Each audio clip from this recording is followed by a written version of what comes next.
Neus e mezosteren, mezo kenurgerez sked, hag pa an e rued e oan animatorez sevenadurel.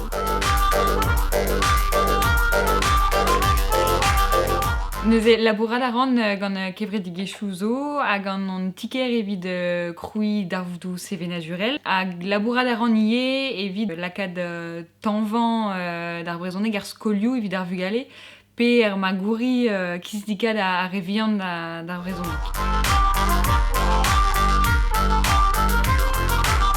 C'hoant-moa labourad e sked hag c'hoant-moa labourad e brezhoneg dija. Puis gret e moa studioù war ar geografiez hag ar brezhoneg er memes koulz. Moa c'hoant penaos sevel darvoudou e brezhoneg e Brest, neus vel just me choazet sked evit mont da labourad e brezhoneg.